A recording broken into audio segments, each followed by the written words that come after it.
বলছি আনন্দদা, অসীম সরকারের একটা বক্তব্য নিয়ে রাজ্য রাজনীতিতে তোলপাড়। বিভিন্ন লোকে বিভিন্ন রকম মন্তব্য করছেন। যদিও অসীম সরকার বারবার করে বলেছেন যে কোর্টে যদি বিষয়টা যায় আমি দেখে নেব, কারণ আমি কোনো অন্যায় কিছু বলিনি, আমি অন্যায় কিছু করিও নি। কোরআনকে নিয়ে একটি বক্তব্যের ওপরে এই বক্তব্য। তো আপনি কি মনে করছেন যে অসীম সরকার ভুল বলেছেন? না, অসীম সরকার উনি কবিয়াল, নিঃসন্দেহে সঠিক কথাই বলেছেন। এবং ওনার মধ্যে পাণ্ডিত্য আছে প্রথম কথা। আর সব লোকে কয় লালন কি জাত সংসার, সুন্নত দিলে হয় মুসলমান, নারীর তাহলে কি হয় বিধান, বামুন চেনে পৈতে প্রমাণ, তাহলে বামনি চিনবি কেমন করে।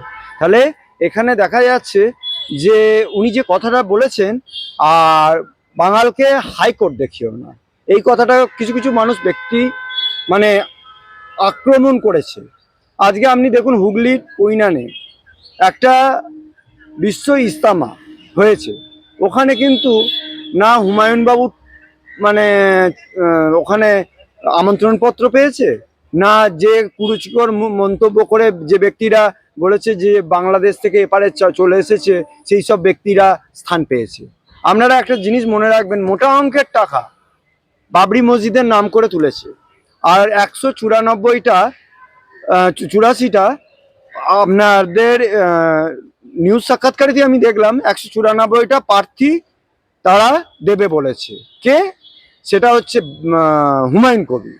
আর হুমায়ুন কবিরের সাথে যারা হাত মিলিয়েছেন তার সাথে মিম। তাহলে এখানে দেখা যাচ্ছে যে মানে অনেকে দল বদলুর কথা বলে, আর শিলান্যাসের ব্যাপার বলে। আজকে শিলান্যাস করে দিয়েছে, সেই শিলান্যাস করে কোটি কোটি টাকা তজরুপ হয়েছে। এবং সেই কোটি কোটি টাকা তজরুপ হওয়ার পর দেখা যাচ্ছে যে আজকে বাংলাদেশের ব্যাপার নিয়ে অনেকে কথা বলছে। আজকে হাসিনারা বেগম, তিনিও বাংলাদেশের মহিলা, মুজিবুর রহমানের কন্যা। আজকে বাংলাদেশে যে পরিমাণ হিন্দু সম্প্রদায়ের মানুষ বসবাস করত, আজকে ওখান থেকে শূন্য করে দেওয়া হয়েছে। কেমন করে নারকীয় অত্যাচার করেছে সেটা প্রত্যেক মানুষ জানে টিভির পর্দায়। আজকে আরজি করে কেস নিয়ে বলুন, সেখানেও মানুষ দেখেছে বিচার ঠিক করে পায়নি। আর অনেকে ওপেন চ্যালেঞ্জ করে যে আমি এই কেসের অসীম সরকারের বিরুদ্ধে আমি কেসে গিয়ে দাঁড়াবো। কিন্তু অসীম সরকার যে কথাটা বলেছেন একদম সঠিক কথা বলেছেন। কারণ কিছু দলবদলু লোক আছে যারা রামেও থাকবে, কোনো সময় সামেও থাকবে, কোনো সময় বামেও থাকবে। সেরকম হুমায়ুনের বাবুর দল যখন প্রথম গঠন হয় তখন সেখানেতে সেই ব্যক্তিরাও আমন্ত্রণ পত্র পায়। সেখানে কয় বিশ্ব ইস্তামা যেটা হলো, সেখানে তারা কেন আমন্ত্রণ পেল না? এক। আর দ্বিতীয় নম্বর কথা, কার্ড মানি।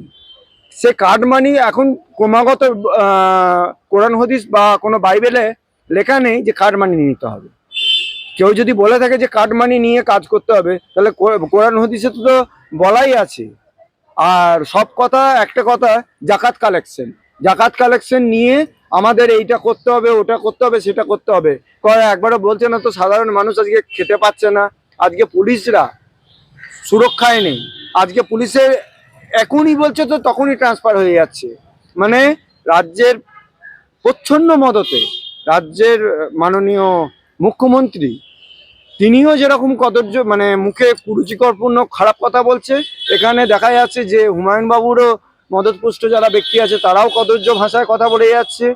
এখানে তার বেশিরভাগ জায়গাতে কোনো স্কুল কলেজ বা কোনো জায়গায় সোশ্যাল ইয়েতে দেখা যাচ্ছে যে মানে বেলি ড্যান্স হচ্ছে। তাহলে এখানে হিন্দু সম্প্রদায়ের মানুষ এবং মুসলিম সম্প্রদায়ের মানুষ বলছে মোরা একই বিনতে দুইটি কুসুম, হিন্দু মুসলমান, মুসলিম তার নয়নমণি, হিন্দু তাহার প্রাণ। আজকে প্রথম কথা হচ্ছে মুসলিম সম্প্রদায়ের মানুষের কিছু সম্প্রদায়ের মানুষ তারা আখের গোছাতে এসেছে। তারা প্রথমেই এই কয়েকটা কথা বলেছে, বাঙালকে হাইকোর্ট দেখিও না। বাঙালদের তাহলে বাঙালরা যে এখানে এসেছে সেটা তারা প্রমাণিত করে দিল। দ্বিতীয় নম্বর কথা হচ্ছে ইউনূস সরকার কিভাবে গণহত্যা করেছে সেটা সবাই জানে। আজকে প্রতিনিয়ত আপনারা দেখুন, প্রতিনিয়ত যে যে জায়গাতে যাবেন সেখানেই দেখবেন আইনের জায়গায় আইনের লোককে ধোঁকা দেওয়া হচ্ছে। যারা সঠিক বিচার পাওয়ার জায়গা সেখানে সঠিক বিচার হচ্ছে না। আজকে যখন আমাদের খালেদা জিয়া গত হলেন তা তখন এখানে আমাদের রাষ্ট্রদূত যে যখন জয়শঙ্কর বাবু গেলেন তখন সেখানে গিয়ে দেখা গেল বলছে ভোল্ট বদলে গেছে ওখানকার। আর ওখানকার যারা সনাতন ধর্মের চিন্ময় প্রভুর আইনজীবীরা ছিলেন, যারা অ্যাপিল করেছিলেন, তাদের আজকে যেখানেই হোক শেল্টার দেওয়া হয়েছে। কিসের জন্য শেল্টার দেওয়া হয়েছে? ওখানে কি হিন্দুরা সুরক্ষায় আছে?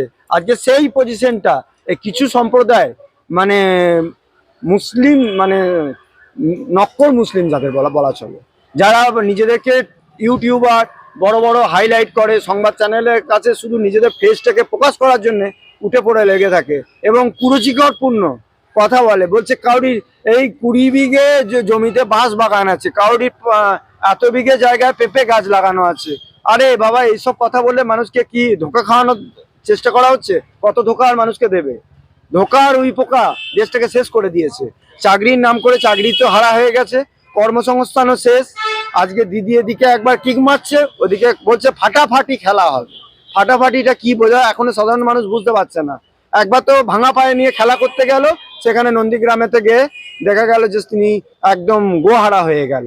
এসআইআর নিয়ে ওনার ভাইপোকে অভিষেক বন্দ্যোপাধ্যায়কে 4বার শোকজ করলো। কিসের জন্য শোকজ করলো সেটাকে আগে আপনারা দেখুন, সমীক্ষা করে দেখুন যে কেমন ভাবে সর্ষের মধ্যে ভূত, যে কত অনুপ্রবেশকারীকে এখানে নাম ঢোকানো হয়েছে, মৃত ভুয়ো ব্যক্তিদের।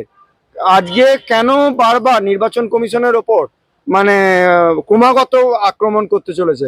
আজকে আমি ইন্টারভিউ দিচ্ছি, ইন্টারভিউ দিয়ে যেতে যেতে আমাকে মেরে ফেলা হবে না তার কোনো মানে আছে? কারণ এই কিছু কিছু ব্যক্তি আছে যারা মানুষকে মারতেও এরা দ্বিধাবোধ মনে করে না। আজকে নন্দীগ্রামে ফল দেখুন, সমবায় যে ইয়েতে, সেখানে তো দেখুন 9টা পেল। সেখানে তো দেখুন মানে পুলিশকে যখন রিপোর্ট হওয়ার পর ঘোষণা হয়েছে, সেই ফল প্রকাশের সময় পুলিশকেও মানে বেনজির আক্রমণ করে যাচ্ছে। আজকে পুলিশকে এইখান থেকে ওখানে স্থানান্তরকরণ করা হচ্ছে। কিসের জন্য? পুলিশরা কি মানুষ নয়? না পুলিশদের পরিবার নয়? একাধিক পুলিশ অফিসার মারা যাচ্ছে। আচ্ছা, আর একটা কথা বলি, দীপু ঘোষ যে হত্যা করা হলো সেই ব্যাপারে কি ওই যে সমস্ত দীপু দাস যাকে নারকীয় ভাবে হত্যা করা হলো, তা সেই মানুষটার ব্যাপারে কেউ কি একবার বলেছে যে না এটা একটা অন্যায় হয়েছে? সবাই দেখাচ্ছে যে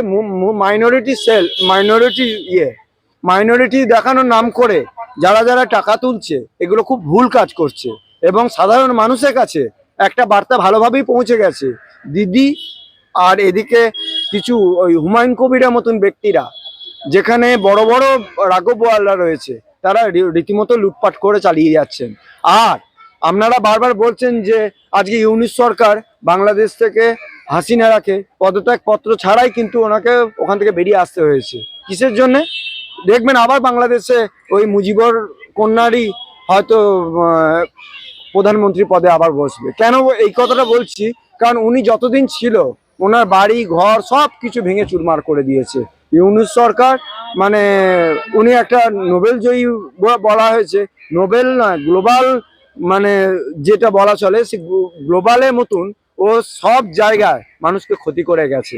আজকে প্রতিনিয়ত অনুপ্রবেশকারী আপনি দেখুন 350 কিলোমিটার, যতবার ভারতীয় সেনাবাহিনীরা ব্যারিকেড দিতে চাইছে, সেই ব্যারিকেড দিতে গিয়ে সেই বিবিজি যে ওখানকার সেনাপ্রধানদের মাধ্যম দিয়ে প্রত্যেক দিন একটা সংঘাত তৈরি করে দিচ্ছে। অনুপ্রবেশদের এখানে ঢুকিয়ে ভোট করানোর পরিকল্পনা ক্রমাগত বেড়ে চলেছে। আর দ্বিতীয় নম্বর কথা হচ্ছে এই ভোটেতে ওই যে হুমায়ুন কবির বলেছে যে 184টা আমি জায়গায় প্রার্থী দেবো, আবার দরকার হয় অ্যালায়েন্স করবো বিজেপির সাথে। তার আগে কিছুদিন আগে উনি বক্তব্য রেখেছিলেন আমি কোনোদিন সাথে তৃণমূলের সাথে আমি অ্যালায়েন্স করব। মানে দলে উনি কত যে পাল্টু খাচ্ছেন, তার আগে কোন দলে ছিলেন? কংগ্রেসের সাথে ছিলেন। আজকে মৌসুমী ম্যাডাম যিনি সাংসদ, আজকে গনি খানের যিনি পরিবারের মেয়ে, তা তিনি আজকে ইস্তফাপত্র কেন দিলেন? তিনি দেখছেন যে এই দলটা একদম ঘাবলা করে দিয়েছে, যে কর্মসংস্থান চাকরি দেওয়ার নাম করে প্রতি জায়গাতে তৃণমূল সরকার তো একদম সে ধুয়ে মুছে সাফ করে দিয়েছে, আর ওরাও সাফ হয়ে যাবে। এটা নিয়ে কেউ বলে লাভ নেই। আর বাংলা কথায় আর হুমায়ুন কবির 184টা যে প্রার্থী দেবে বলছে, 184তে 4টে সিট পাবে কিনা সন্দেহ। হ্যাঁ, 4টে সিট পেতে পারে। সেইগুলো কিন্তু ওই যে যে বাবরি মসজিদ নাম করে যে টাকাগুলো তুলেছে, সেই টাকা দিয়ে ঠিক বেতাজ বাদশাহ শাহজাহানকে যেরকম করে ঘোড়া টেপের মধ্যে দিয়ে রাখতে হচ্ছে, কেন ওনার ছেলেকে যে কেন জেলে ঢুকতে হলো? উনি কেন পুলিশের গায়ে আহত করতে মানে আঘাত করতে গেলেন? কেন ওনার বাড়িতে ঘোড়া টোপের মধ্যে ওনাকে বাইরে থেকে বাউন্সার নিয়ে এসে রাখতে হচ্ছে কিসের জন্য? প্রশ্নগুলো সাধারণ মানুষের কাছে এটাই উত্তর দিতে হবে মানুষকে। মুসলিম সম্প্রদায়ের পরিমাণ আমাদের এখানে পশ্চিমবাংলাতে যে পরিমাণ মুসলিম সম্প্রদায়ের মানুষরা মানে আসামি হয়ে গেছে, সেই তার জন্যে অ্যাকচুয়াল দায়ী দিদি, এদিকে হুমায়ুন কবিরের দল, আর কিছু কিছু মানে অপ্রিয় লোক যাদের নাম না করলেই নয়। আপনি সমর্থন করছেন? অবশ্যই অসীম সরকারকে সমর্থন করছি, আমি বলে না। যদি হিন্দু সম্প্রদায় আজকে যদি স্বরাষ্ট্রমন্ত্রীকে গালাগাল দেওয়া হয় কোনো সময় শুভেন্দু অধিকারীকে, শ্রমিক বাবুকে কোনো সময় খিস্তিচুয়ারি করা হয়, তাহলে একটার পর একটা দিলীপ ঘোষকে নিয়ে কুরুচিকরপূর্ণ। দিলীপ ঘোষ তো বলেছে জগন্নাথ মন্দির করে দিয়েছি, উনি বলেছিলেন যেটা সেটাই। আর উনি যে কোথায় দাঁড়াবেন সেটা নিয়ে উনি বলেছেন আমি আমার এলাকাতেই মেদিনীপুরেতেই আমি দাঁড়াবো, তা সেটা তো সঠিক কথা বলেছেন। আর ওনার একাধিক ডিফেক্ট ছবি করে বাইরে ভাইরাল পোস্টার মানে ভাইরাল করা হয়েছে ছবিগুলো নিয়ে। কিন্তু এর জন্য মানে দেখা যাচ্ছে দেবাংশু ভাটাংশুর মতন কিছু ফচকে ফাজিল ছেলেগুলো দেখা যাচ্ছে যে এই সাথে মানে নিজেদের আইটি সেলের হেড বলে নিজেদের নতুন নতুন মানে ব্যান্ড তৈরি করছে। এই ব্যান্ড ওদের বেজে যাবে, ব্যান্ড আর থাকবে না। কারণ ব্যান্ড আস্তে আস্তে মানুষ বুঝে গেছে যে এই যে কাস্টমসে একাধিক জায়গা থেকে সোনা পাচার চক্রগুলো ধরা পড়ছে, দেখা যাচ্ছে সব দেখা যাচ্ছে। তা নাহলে কিছুদিন আগে মানে ওই ওনার বাংলায় যদি ওনার এসআইআর নিয়ে বলেছিলেন মমতা বন্দ্যোপাধ্যায় এসআইআর আমি করব না, তাহলে উনি নিজে কেন করলেন? আমি এই প্রশ্নটাই করছি, উনি নিজে করলেন কেন? লাস্টে তো ওনাকেও করতে হলো। তাহলে এটাকে বুঝতে হবে যে সাধারণ মানুষকে বোকা বানানো হচ্ছে, টুপি পরানো হচ্ছে, এবং মুসলিম সম্প্রদায়ের মানুষকে একদম খেপানো হচ্ছে, পরিকল্পিতভাবে খেপানো হচ্ছে। আর অসীম সরকার বাবু সঠিক কথাই বলেছেন। কারণ মানে মানে হিন্দু রাষ্ট্র ঘোষণা না করলে আমাদের এখানে পাকিস্তান আর আপনাদের বাংলাদেশের মতন আমাদের পশ্চিমবঙ্গটাকেও শেষকালে দেখবেন পাকিস্তানের মতন করে দিয়েছে।